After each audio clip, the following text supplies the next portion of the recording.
భూత ప్రేత పిశాచ రాక్షస గణములు నా ఇంట ప్రవేశించలేవు.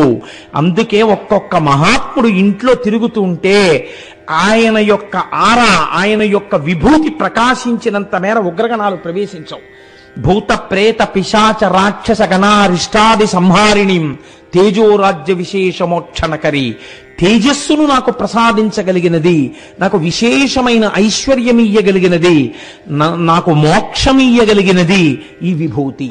కనుక నేను ఈ విభూతిని ధరించుచున్నాను అని చెప్పి తీసుకోవాలి. ఒకటి. లేదు, రెండు, వేరొక రకమైనటువంటి ప్రయత్నము చేత మీరు విభూతి నిర్ధారణ చేయవలసి ఉంటుంది అని శాస్త్రం అంది. అది అగ్నిరితి భస్మా, వాయురితి భస్మా, జలమితి భస్మా, స్థలమితి భస్మా, వ్యోమితి భస్మా, సర్వగుంభమాయదుగుం భస్మా, మనోవాంగ్మన ఇత్యేగాని చక్షుగంసి కరణాని భస్మాని అన్న మంత్రం చెప్పి అప్పుడు ఆ విభూతిని తీసుకుని మీరు లలాటమునందు ధరించవచ్చు.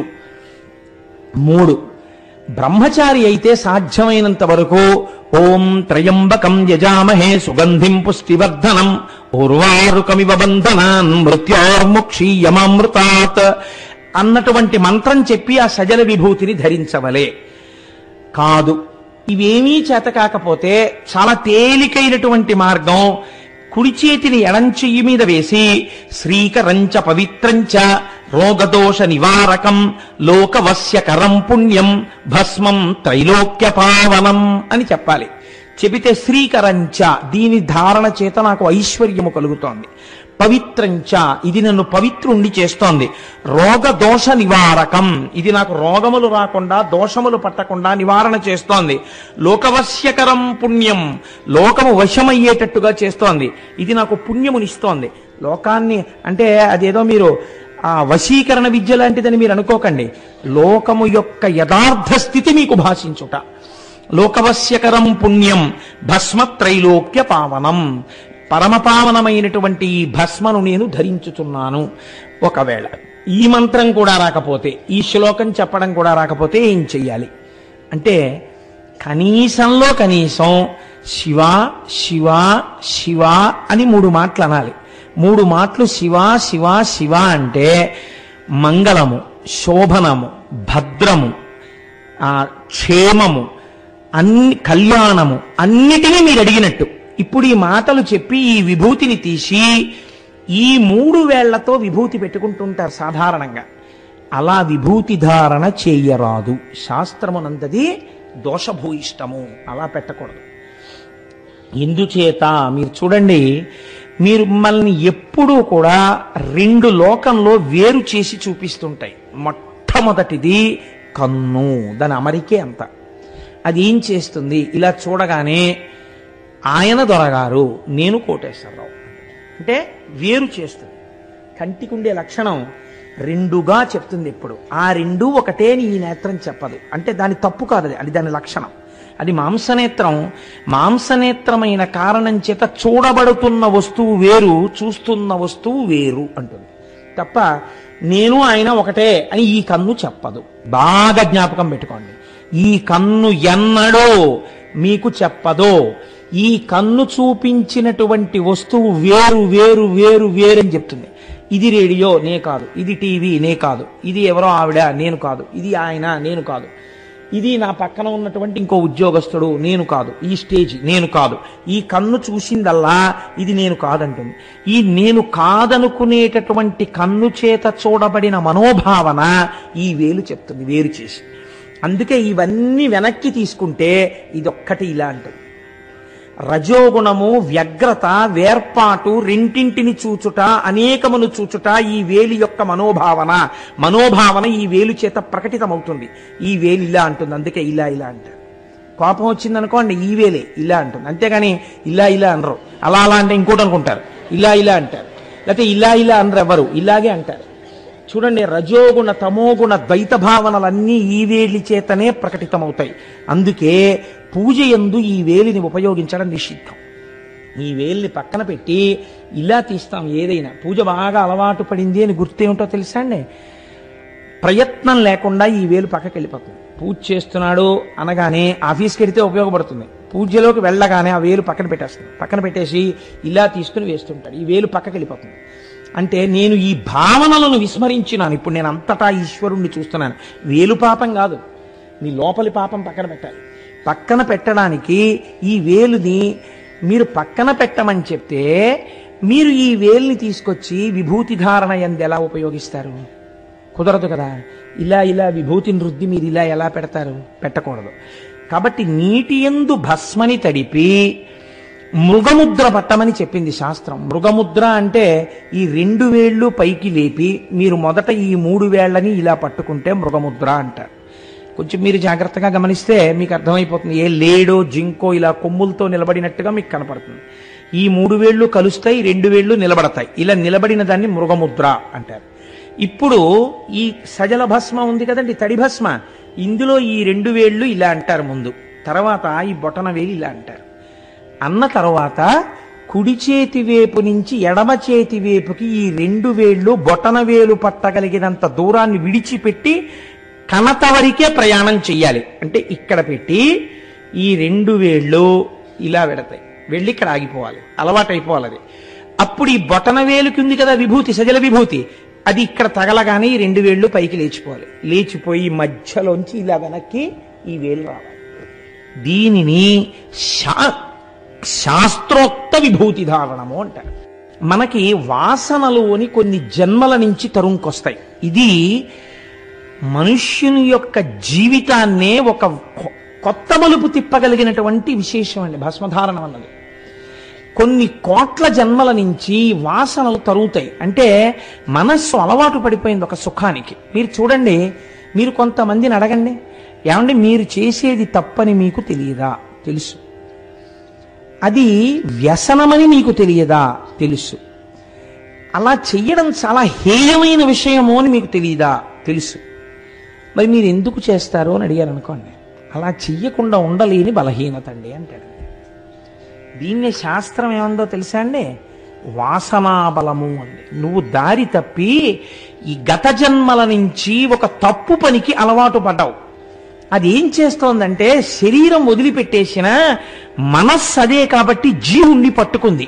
ఈ వ్యసనం తరుగుతోంది నిన్ను. కాబట్టి అది ఏం చేస్తుందంటే ఎప్పుడూ నిన్ను పాడు చేసేద్దామనే చూస్తుంది. అందులో మనుష్య జన్మలో మరీ పాడు చెయ్యాలని చూస్తుంది. ఈ పాడు చెయ్యాలి పాడు చెయ్యాలి పాడు చెయ్యాలని చూసేటటువంటి వ్యసనం ఏది ఉన్నదో, వాసన ఏదున్నదో, ఈ వాసనని అధిగమించాలి. అధిగమించడానికి మీకు ఈశ్వరుడు ఒక్క మనుష్య జన్మలో మాత్రమే బుద్ధి అన్నదాన్ని ఇచ్చాడు. ఇతర ప్రాణులకు ఆ బుద్ధి లేదు. బుద్ధి అనగా మీ వాసనా బలాన్ని గెలిచే ప్రయత్నం మీరు చేయుట, లేదా మీరు తెలిసో తెలియకో భస్మధారణ చేస్తున్నారు. చేస్తుంటే ఏమవుతుంది? అది శివచిహ్నము. శంకరుడు పెట్టుకున్నాడు కదండి భస్మ. శంకరుడు పెట్టుకున్నాడంటే మళ్ళీ మీరు ఏమండి ఇది శైవమా అని అనకండి. శివాని నేను అన్నప్పుడు అది పరబ్రహ్మము అని గుర్తుపెట్టుకోండి. ఎందుకని నేను అందుకే ముందు శ్లోకం చెప్పాను. ఏది శం అన్నప్పుడు నిత్య సుఖ ఆనంద సమస్త సుఖములనీయగలిగిన పరబ్రహ్మమో అది. ఇప్పుడు ఆ పరబ్రహ్మమునకు భేదము లేదు. అటువంటి పరబ్రహ్మము సాకారముగా కనబడితే విభూతి ధారణ చేసి కనపడుచున్నది. అనేకమంది దేవతా స్వరూపాలు విభూతి ధారణ చేస్తాయి. శాస్త్రము ప్రకారం చాలా మంది దేవతలు విభూతి ధారణ చేసి ఉన్నట్టుగా మీకు తెలుస్తుంది. తర్వాత తర్వాత తర్వాత తర్వాత అనేకమైనటువంటి మార్గములు లోకంలో వచ్చి అనేక రకములైనటువంటి ఆ చిహ్నములను ధరించడం అనేది లోకంలో వచ్చింది. నేను దాన్ని తప్పు పట్టట్లేదు. అది ఎవరు చేసినా ఒక మంచి పనికే చేశారు. ఎవరు చేసినా ఒక తత్వాన్ని చూపించడానికే చేశారు. అందులో దోషం ఉందని కానీ ఇది గొప్ప అది తక్కువ అని కానీ నేను ఎంత మాత్రమూ ప్రతిపాదన చేయడానికి సిద్ధంగా లేను. కాబట్టి చూడండి, ఇప్పుడు ఆ విభూతి ధారణ చేస్తే మీకు ఉన్నటువంటి వాసనా బలమును మీరు గెలవగలిగిన సందర్భాన్ని ఈశ్వరుడు ఇస్తాడు.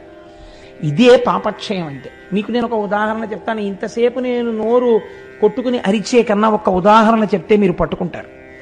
నిన్నటి రోజునో మొన్నటి రోజునో నేను అరుణాచలం గురించి చెప్తూ మీకు అరుణగిరినాథర్ గురించి చెప్పాను.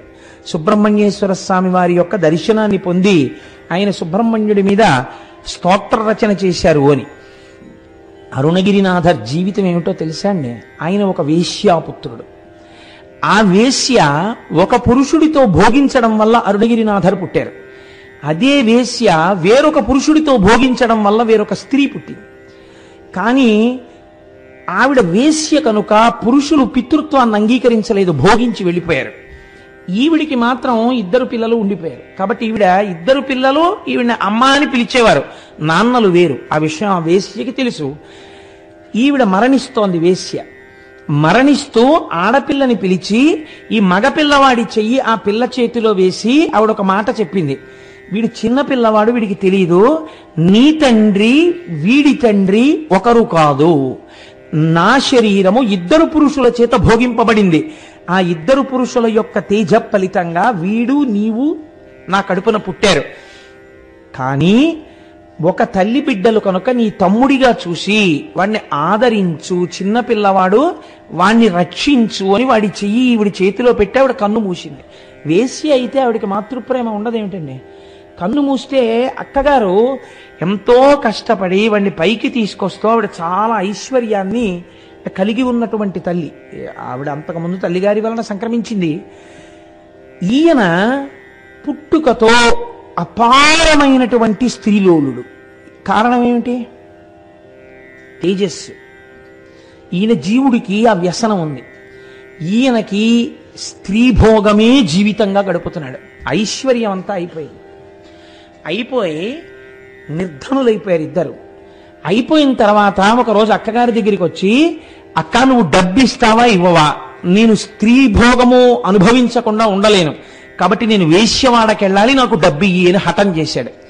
ఇవ్వడానికి రూపాయి కూడా లేదు నాన్న, తినడానికి లేదు, నేను పస్తులు ఉంటున్నానంది అక్క. నాకు అనవసరం, డబ్బిస్తావా ఇవ్వవా అంది. ఇక్కడే కూర్చోంది అక్కగారు అని వీధి తలుపు వేసి లోపలికెళ్ళి ఆవిడ తన శరీరము మీద ఉన్నటువంటి వస్త్రములన్నింటినీ తీసేసి గదిలోకి వచ్చింది. వచ్చి, ఇవాళ నీకు ఒక రహస్యం చెప్తున్నాను, నీ తండ్రి నా తండ్రి ఒక్కరు కాదు, మన ఇద్దరం ఒక్క తల్లి కడుపున పుట్టాం. నేను నీకు డబ్బు ఇవ్వలేను, నా దగ్గర డబ్బు లేదు, కానీ ఈ శరీరము స్త్రీ శరీరము కదా, దీన్ని అనుభవించు అని. ఈ మాటలు విన్నాడు అరుణగిరినాథర్. అక్కగారిని అలా చూశాడు అంతే.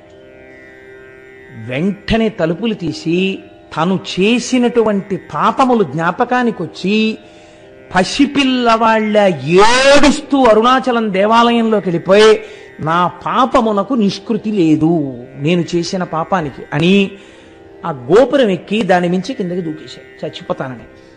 ఆ మార్పు రాగానే సుబ్రహ్మణ్యుడు పట్టుకున్నాడు. అంతే, ఆయన మహాకావ్య నిర్మాత అయిపోయాడు. ఇప్పటికీ కిలిగోపురంలో చిలకై పాడుతున్నాడు. ఇప్పుడు మీరు చెప్పండి, ఎంతలో వచ్చింది ఈ మార్పు? ఎన్ని జన్మల వాసనాబలమో ఒక్క సంఘటన మార్చింది. అందరి జీవితాల్లో అందరిలో వచ్చే మార్పులకి సంఘటనలు మీకు తెలియనవసరము లేదు. కానీ శాస్త్రం అంది భస్మ. అది నీ పాపములను తీయగలదు. నీ పాపములే ప్రతిబంధకములుగా వచ్చి ఈశ్వరుణ్ణి చేరకుండా భోగాల వైపుకి తిప్పేస్తున్నాయి. అధర్మబద్ధమైన భోగాల కోసం వెంపర్లాడుతున్నావు.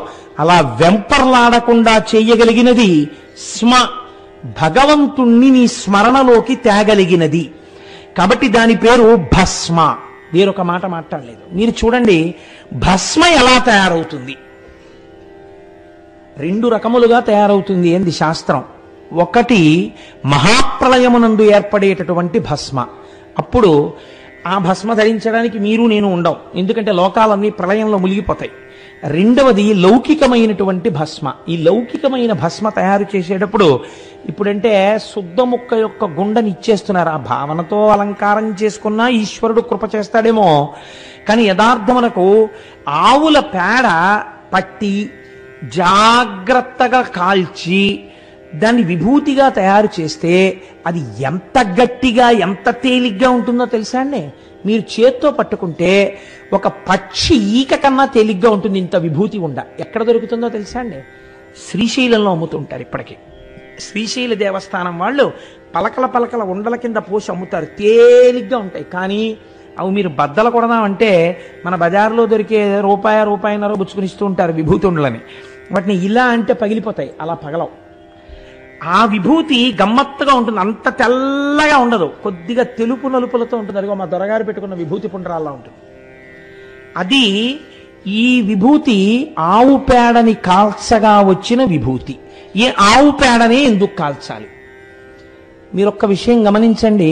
ప్రపంచమునందు మనుష్యుడు చాలా ఉత్తమమైన ప్రాణి, కానీ మనుష్యుడు విసర్జించినటువంటి మలం ప్రయత్నపూర్వకముగా దేనికి వాడబడదు. ఏవో కొన్ని జంతువులు తింటే తినవచ్చుగాక. అలాగే ఏ సృష్టిలో ఏ ప్రాణి యొక్క మలము కూడా సువాసనతో ఉండి ఉపయోగించడానికి అవకాశము కుదరదు. ఒక్క ఆవు పేడ మాత్రం సుగంధభూయిష్టమై సూక్ష్మక్రిములనన్నింటినీ సంహరించి మంగళప్రదముగా నేలను మార్చి భూతప్రేత పిశాచాదుల వంటివి అక్కడికొచ్చి కూర్చోలేని స్థితిని కల్పించి అక్కడ పూజ చేసుకోవడానికి యోగ్యతని సిద్ధింపచేయగలదు. ఒక్క ఆవు పేడకే శక్తి ఉంది. అందుకే పూర్వం పూజ చెయ్యాలి అంటే ఆవు పేడ అలికేవారు. అందుకే నేను అనుకుంటున్నాను, ఇందులో కొంతమంది సువాసినుల్ని ఎంచుకుని రేపు సుబ్రహ్మణ్యేశ్వర స్వామి వారి యొక్క ఆరాధన చేసేటప్పుడు ఆవు పేడ తెప్పించి ఆ వేదిక కట్టే ప్రాంగణం అంతా వాళ్లతో అలికిస్తాం. ఎంచేతనంటే వాళ్ళ ఆ భాగ్యానికి నోచుకోవాలి కదా. ఆ పుణ్యం ఉత్తినే పోతుందా? కోట్ల జన్మలు కాపాడేస్తుంది. కాబట్టి ఆవు పేడతో పూర్వం అలకడానికి కారణం అదే. అటువంటి ఆవు పేడని కాల్చినప్పుడు వచ్చినటువంటి భస్మ ఏది ఉన్నదో ఆ భస్మ చాలా గొప్ప భస్మ. ఆ భస్మని మనం పెట్టుకుంటాం. అలాగే యజ్ఞగుండంలో యజ్ఞం పూర్ణాహుతి అయిపోయిన తర్వాత దర్భని కాల్చి తీస్తారు, దాన్ని కూడా ధరిస్తారు. కనుక చూడండి, ఇప్పుడు ఈ భస్మ పాపములను తీయగలదు. పాపములను తీయడం అంటే ఇదిగో వస్తున్నటువంటి వాసనా బలం చేత చేస్తున్న పాపాల్ని, ఆ వాసనా బలాన్ని పోగొడుతుంది. దాన్ని ధరిస్తే అది ఏ రకంగా మిమ్మల్ని రక్షిస్తుంది మీకు తెలియదు. ఎందుకు లలాటమునందు ధరిస్తారు మీరు? మొట్టమొదట సరే 32 స్థానముల యందు ధరించమని చెప్పింది శాస్త్రం. లలాటమునందు తప్పకుండా పెట్టుకుంటారు. లలాటమునందు ఎందుకు పెట్టుకోవాలి? నాభి మీద పెట్టుకుని వదలకూడదా? తొడల మీద పెట్టుకుని వదిలిపెట్టకూడదా? కాదు. లలాటమునందు ఎందుకు పెడతారంటే మనం ఒక మాట చెప్తాం, హరిణాపి హరేణాపి బ్రహ్మణాపి సురైరపి లలాట లిఖితారేఖ పరిమాస్త్రం నశక్యతే. బ్రహ్మగారు నుదుటి మీద వ్రాసినటువంటి వ్రాత పోదు అని. కానీ పోగొట్టగలిగిన శక్తి దేనికుందో తెలుసా అండి? భస్మకు ఉన్నది. ఆ భస్మని ఇలా పెట్టుకుంటే త్రిపుండ్రములు అంటారు 3 గీతల్ని. ఈ పుండ్రం అన్న మాట ఎక్కడి నుంచి వచ్చింది అంటే, మనకి పూర్వకాలంలో అసలు ఈ మాట దక్షిణ భారతదేశంలో లేదు. పరమాచార్య స్వామి ఒకసారి చెప్పారు, భజన సంప్రదాయము భగవంతుని యొక్క నామము అందరూ కలిసి గట్టిగా చెప్పడం అన్నది ఎక్కడో తెలుసా అండి?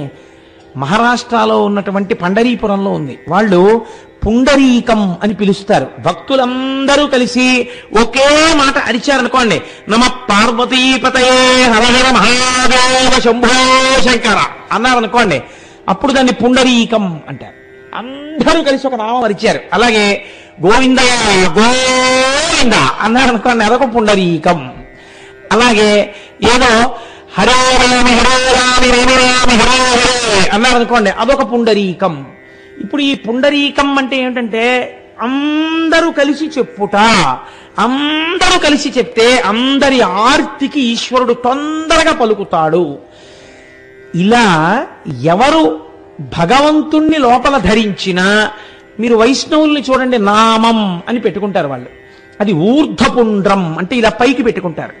దాన్ని నామం అనడానికి ప్రధాన కారణం ఏమిటి? వాళ్ళు పెట్టుకున్న మామూలుగా ఇలా పెట్టేసుకోరు. భగవంతుని యొక్క నామములను చెప్తూ పెట్టుకుంటారు. పెట్టుకోవడం చేత అది భగవంతుని యొక్క నామముల చేత పవిత్రమై మంచి భావనలు కలగాలన్న సద్బుద్ధితో వాళ్ళు పెట్టుకుంటారు. అది ఊర్ధ్వపుండ్రం. ఇది అడ్డంగా పెట్టుకున్నటువంటి విభూతి పుండ్రం. ఆ పుండరీకం పుండరీకం పుండరీకం కాలక్రమంలో ఏమైపోయిందంటే దక్షిణ భారతదేశానికి వచ్చేటప్పటికీ పుండ్రం అయి కూర్చుని విభూతి పుండ్రం. ఇప్పుడు 3 రేఖలుగా పెట్టుకున్న దాన్ని విభూతి పుండ్రము అని పిలుస్తారు. అయితే మీరు చూడండి, ఈ విభూతికి ఒక మారు పేరు ఉన్నది. ఏమిటా పేరు? విశేషేణ భవతీతి విభూతి. మీకు విశేషముగా ఇయ్యగలిగినది. అలా ఇయ్యబడేదాన్ని మహదైశ్వర్యం అని పిలిచిన శాస్త్రం. విభూతికి మహదైశ్వర్యం, చాలా గొప్ప ఐశ్వర్యం అని పేరు. ఎందుకని అటువంటి పేరు వచ్చింది అంటే, ఈ సృష్టి అంతా ఇలా నామరూపాలుగా ఉంది. ఇప్పుడు ఈ కనపడుతున్నటువంటి ఇదేదో కడ్డి పచ్చగా ఉన్నది, ఈ బట్ట తెల్లగా ఉన్నది, తివాచి ఎర్రగా ఉన్నది, నా పంచ తెలుపు ఎరుపులతో ఉన్నది. మీరు గమనించండి, 3 ఉంటాయి: నామము, రూపము, రంగు. 3 ఉన్నాయి కదండి ప్రతిదానికి. మీరు ఒక పేరు పెట్టి పిలిస్తే దానికి ఒక రూపం ఉంటుంది. చీమ అన్నాను అనుకోండి, పులి గుర్తురాదు కదా. అబ్బో చీమ వస్తోందంటే లేచి పారిపోరు కదా. చీమ అంటే ఇంత చిన్నది వస్తూ ఉంటుంది, గుర్తుపడతారు. చీమ, నేను పేరు చెప్పగానే, నామం చెప్పగానే రూపం గుర్తొస్తుంది. నల్ల చీమ, ఎర్ర చీమ అంటారు. ఎర్ర చీమే అమ్మో కుడుతుంది రోయ్ అంటారు. కాబట్టి ఇప్పుడు ప్రతి పదార్థమునందు నామ, రూప, రంగు 3 ఉన్నాయి ప్రధానంగా, ఈ కంటిని ఆకర్షించేవి.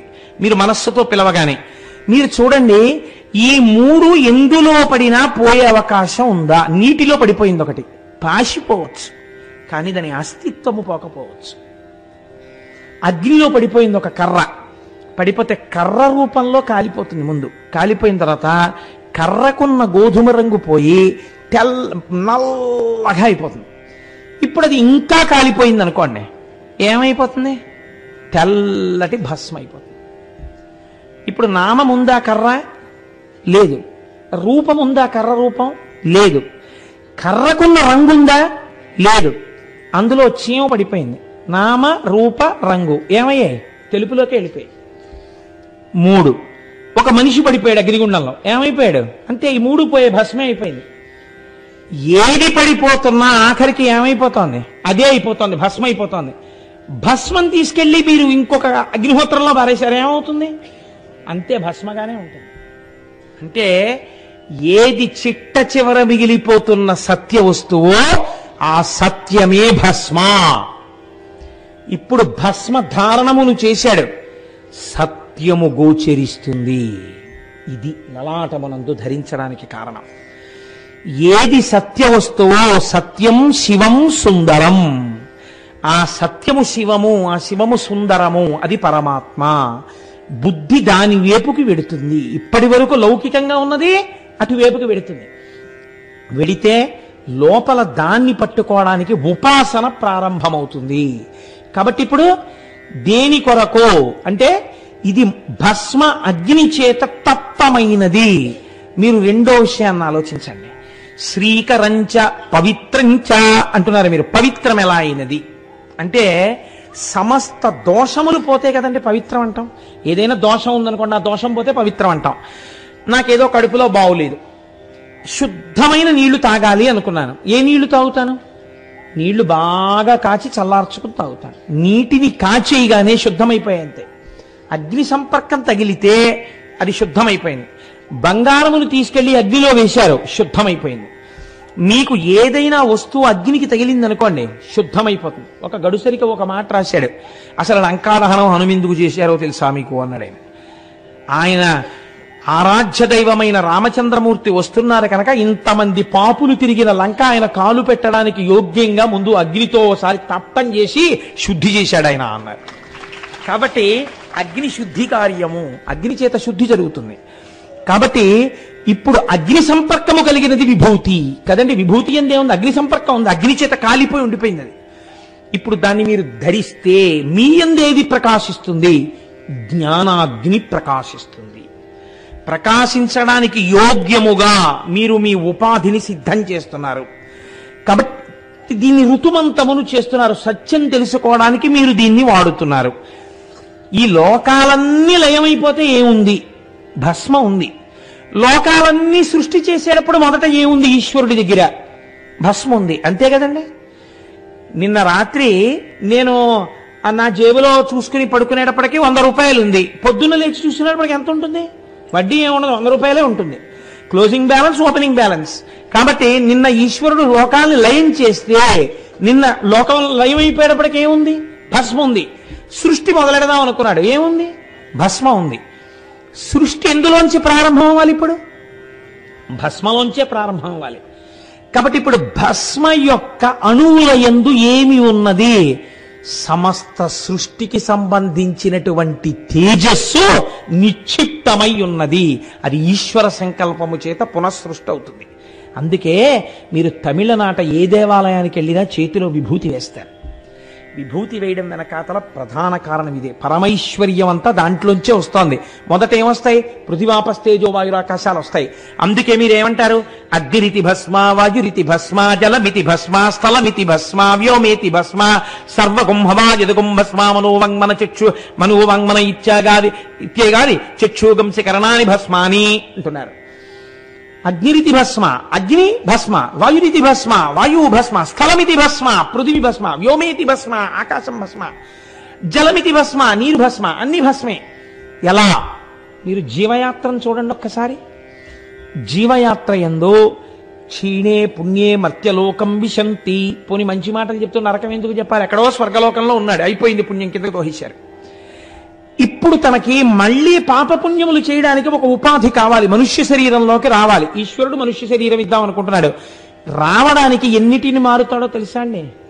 ముందు ఆయన లోపల సూక్ష్మమైనటువంటి శరీరాన్ని పొందుతాడు. అగ్నితప్తమై స్థూలదేహం పోయింది, సూక్ష్మదేహంతో ఉన్నాడు. అగ్నిరితి భస్మ, ఐశ్వర్యం, ఈ లోపల ఉన్న ఐశ్వర్యం ముందు అగ్ని అయింది. వాయురితి భస్మ, ఆ తర్వాత గాలిలోకి ప్రవేశించాడు. జలమితి భస్మ, మేఘమండలంలో ఉన్న జలబిందువులోకి వెడతాడు. స్థలమితి భస్మ, ఒక భూమి మీద ఒక చోటున పడతాడు. వ్యోమేతి భస్మ, దాని యందు అంకురమై ప్రకాశిస్తాడు. ప్రకాశించి అందులోంచి పైకొస్తాడు. అందులో ఒక కాయో పండో అవుతాడు. అది ఒక పురుషుడు తింటాడు. ఆ పురుషుడు యొక్క సమస్త దేహమండలమునందు నిండిపోయిన తేజస్సు అవుతాడు. అందుకే మళ్ళీ ఒక పురుషుడుగా పుట్టాలంటే ఒక పురుషుని యొక్క హృదయస్థానము నుంచి తేజస్సు కదిలితే కొడుకుగా పుడతాడు. అందుకే ఆత్మా వైపుత్రనామాసి. కాబట్టి ఇప్పుడు సృష్టి అంతా ఎలా జరుగుతోంది? అగ్నిరితి భస్మ, వాయురితి భస్మ, స్థలమితి భస్మ, జలమితి భస్మ, వ్యోమేతి భస్మ, అంతా భస్మరూపంగానే జరుగుతోంది. కాబట్టి పంచభూతాలు, సమస్త సృష్టి, సమస్త ఐశ్వర్యము ఎందులో ఉన్నాయి? ఇందులోనే ఉన్నాయి. దీనిని నేను ధరించుచున్నాను అంటే ఏమండి, ఇది ధరిస్తే అమెరికా అధ్యక్షుడు అయిపోతాడా? అయిపోక్కర్లేదు. మీరు బాగా గుర్తుపెట్టుకోండి. ఎందుకంటే ఆ పదవి అది కాదు. ఐశ్వర్యము అన్న మాటకు అర్థం ఏమిటో తెలుసా అండి? అనుభవైక వేద్యము కాకుండా బ్యాంకులో ₹1,00,00,000 ఉన్నాయి, అది మీకు భయహేతువు. ఎప్పుడెవడికి తెలిసి ఏం చేస్తాడో అని భయం. ఇంట్లో ₹1000 కట్టలో 3 ఉన్నాయి, భయం కాదు. ఆయనకి ఏమీ ఉండక్కర్లేదు. ఆయన అవసరం వచ్చింది, తీర్థయాత్రకో 10,000 కట్టాలి. ఆయన వెళ్ళి అమ్మవారి దగ్గర కూర్చుని కనకధారా స్తోత్రం చేశాడు. కనకధారా స్తోత్రం చేసి, అమ్మా నాకు కృప చెయ్యి అన్నాడు. లక్ష్మీదేవి అనుగ్రహం కలిగింది. ఏదో రూపంలో ఆయనకు ఆ 10,000 సమకూర్చుంది. ఆయన యాత్ర కట్టుకున్నాడు. ఇప్పుడు మీకు ఎప్పుడు కావాలనుకుంటే అప్పుడు మీకు కావలసినంత మీ ప్రమేయం లేకుండా అమరిపోతుంటుంది. అందుకే చూడండి, మన వాళ్ళు మాట అంటారు, పుట్టగాని చేతిని చూసి పెద్ద చెయ్యున్నవాడు అనుకోండి, అరిచెయ్యి చాలా పెద్దది ఉంటే వీడున్న చోట అన్నవస్త్రాలకి లోటు ఉండదంటారు. అంటే ఇంకింతకన్నా మీకేం కావాలండి?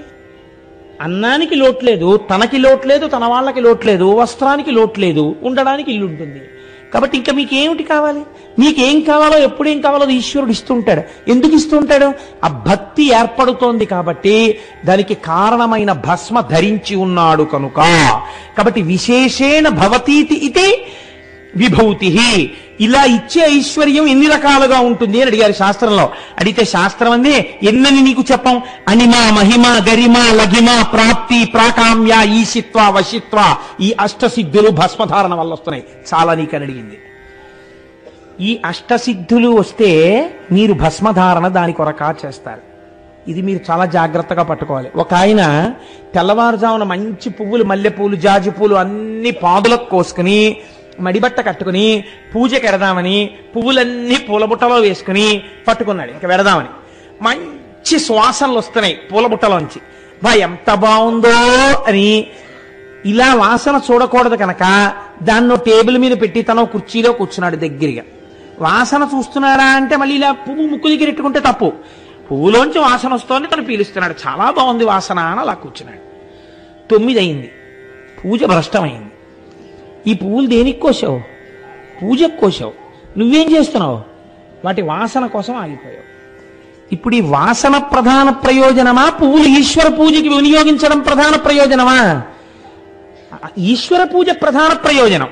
దాన్ని మరిచిపోయి అనుషంగిక ప్రయోజనం పట్టుకున్నవాడు ఎటువంటి వాడో, సిద్ధులు పట్టుకుని భగవంతుడిని వదులుకుంటున్నవాడు అంత అప్రయోజకుడు. కాబట్టి పెద్దల దగ్గర సిద్ధులున్నా ప్రదర్శించవచ్చా? శాస్త్రం నిషేధించింది, ప్రదర్శించరాదు. ఎప్పుడో ఎంతో అవసరమైతే తప్ప సిద్ధులను ఉపయోగించరు. కనుక పరమైశ్వర్యం నీకు విభూమి రూపంలో వస్తూనే ఉంది. మహాభస్మ మహాదేవో మహామాయావభాసక. దాన్ని ఎవరు పెట్టుకుంటున్నారో భస్మని, వారికి ఈశ్వరానుగ్రహము చేత మాయ విడిపోతున్నది. మాయ అంటే ఏమిటండి? రెండు కనపడుతుండడం. ఇందాక చెప్పాను కదా, కంటితో చూడడం, ఈ వేలుతో ఇలా చెప్తుండడం, లోపల రెండున్నాయి అనుకుంటూ ఉండడం. జ్ఞానంలోకి వెళ్ళాడు అనుకోండి, రెండేమిట్రా ఉన్నదంతా ఒకటే, అందులో పంచభూతాలు ఇందులో పంచభూతాలు. శంకరాచార్యుల వారికి అంతటి వారికి వచ్చిందండి ఈ పరీక్ష. కాశీపట్టణంలో గంగలో స్నానం చేసి వెడుతుంటే ఎవరో ఒక మహానుభావుడు కుక్కలు పెట్టుకుని వచ్చేస్తున్నాడు, సురాపానం చేసి కళ్ళుకుంట పట్టుకుని. శిష్యులు అన్నారు, పక్కకి తప్పుకో, వచ్చి నిన్ను చూడకూడదు, గురువు గారు వస్తున్నారు శంకరాచార్యుల వారు అన్నారు.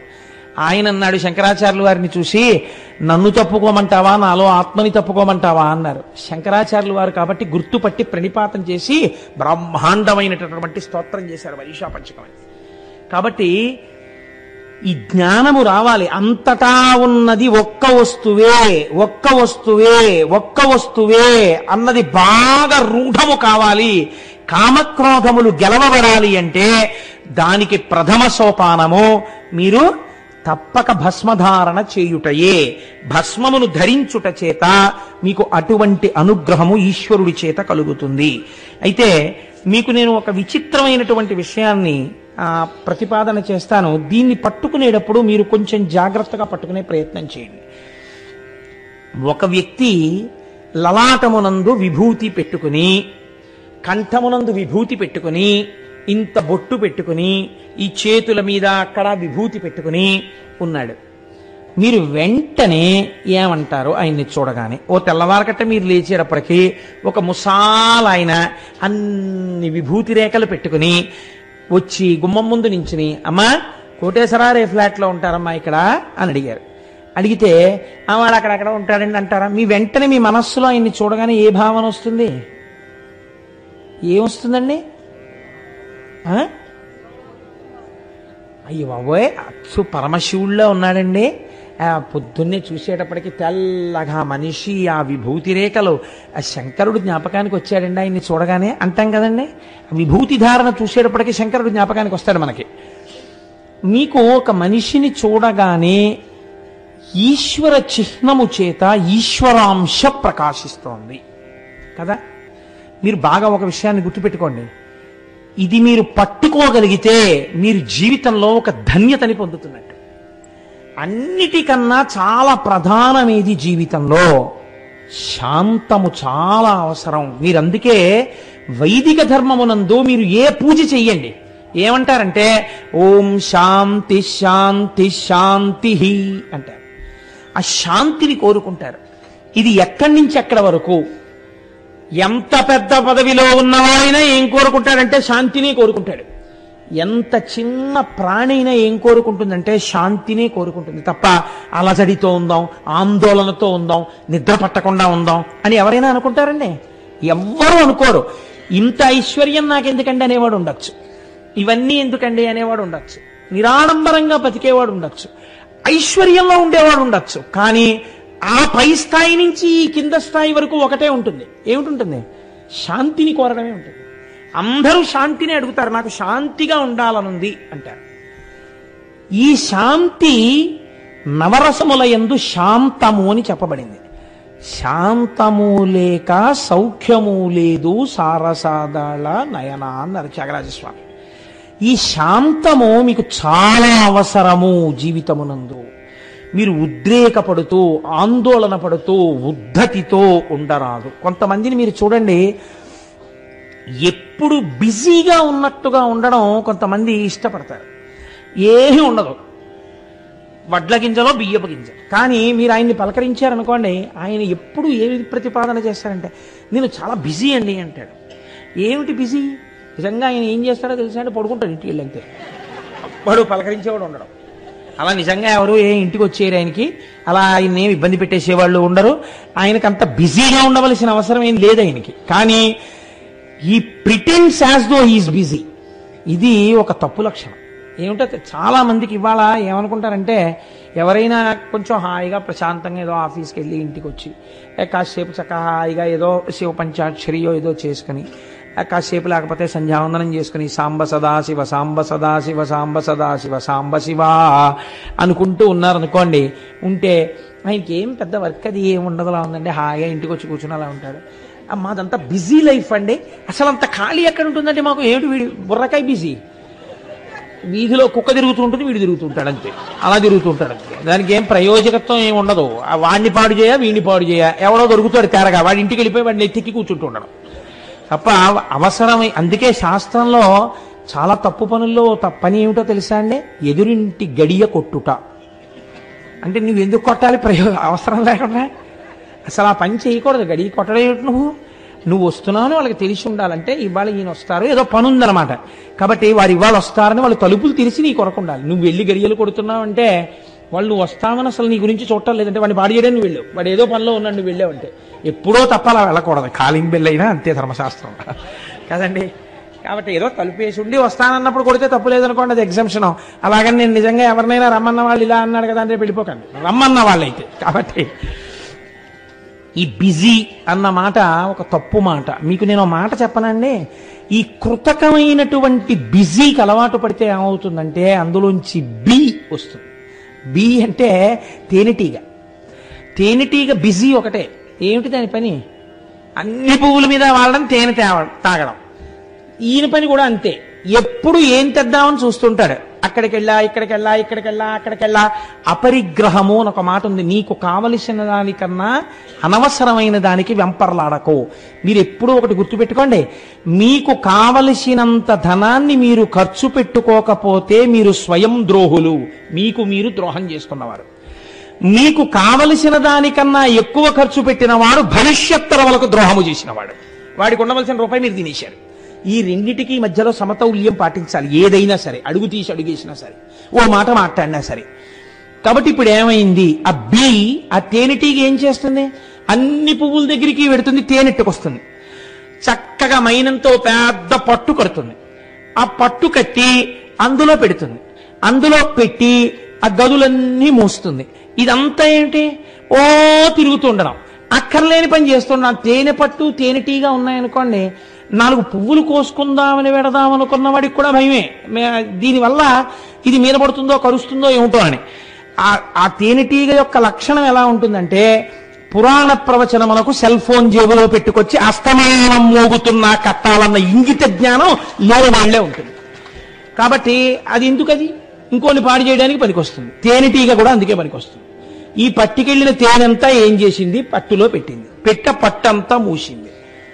ఈ బిజీ అంతా దేనికి పనికొచ్చింది, కింద ఎవడో వచ్చి పొగట్టాడు, ఇవన్నీ పారిపోయి వాడు ఆ పట్టు పిండుకుని తేనె తాగేశాడు తప్ప, తాను తెచ్చి దాచినటువంటి మైనపు గదులలో ఉన్న తేనెని తాను తాగలేని తేనెటీగ యొక్క జీవితం ఎటువంటిదో, సమయమును ఈశ్వరార్చనకు ఉపయోగించాలన్న ఇంగితమును మరచి కేవలం అర్థము కోసమే ప్రవర్తించిన వాడి జీవితము కూడా అంతే. అర్థము కావచ్చు, కామము కావచ్చు, ధర్మబద్ధము కావాలి, రెండు కాకపోతే వాడు పాడైపోతాడు. కాబట్టి ఇప్పుడు మీకు ఏది కావాలన్నిటికన్నా ప్రధానం శాంతము. ముందసలు మీరు ఏ పని చేస్తున్నా మీరు చక్కగా శాంతంగా కూర్చోడానికి మీరు అలవాటు చేసుకోవాలి. అందుకే బ్రాహ్మీ ముహూర్తాన్ని పూజ ఎంచుకుంది, ఇంకొక పనికి కుదరదు. ఆ టైంని బార్ చేసి పెట్టేసింది అంతే. మీరు చక్కగా పుస్తకం చదువుకోవాలి. నా చిన్నతనంలో, ఇప్పుడు అనడానికి నాకు సాహసం చాలదు, మా చిన్నతనంలో రాత్రి 9 దాటిన తర్వాత చదివితే ఒప్పుకునేవారు కాదు. అలా చదవడానికి వీలు లేదని పడుకోబెట్టేసేవారు. 3 అలారం కొట్టేటప్పటికి చక్కగా రాత్రి 7 అయ్యేటప్పటికో 6 అయ్యేటప్పటికో అన్నం పెట్టేసేవారు. 3 అయ్యేటప్పటికి అరిగిపోయేది. చక్కగా లేచి కూర్చుని మలయమారుతం వీస్తూ ఉంటుందిరా, చాపేసు కూర్చుని కుర్చీల్లో కూర్చుని చదవకండి. రేపొద్దున్న నువ్వు పెద్దవాడి అయిన తర్వాత కాసేపు భాషం పెట్టేసుకుని కూర్చోవాలంటే కాళ్ళు వంగవు, వెన్నుపాన్ నిలబడదు, శరీరాన్ని వహించే శక్తి శరీరానికి ఉండదు.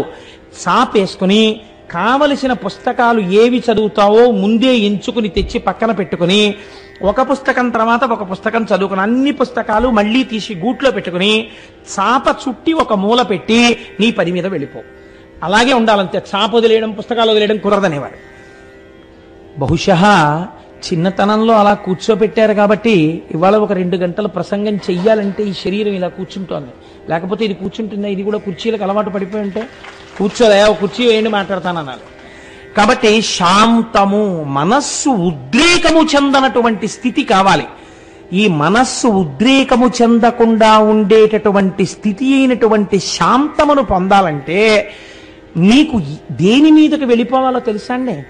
మీ కష్టాన్ని, మీ సుఖాన్ని చూసేవాడొకడు ఉన్నాడు అన్న నమ్మకం మీకు ఉండాలి కదండి.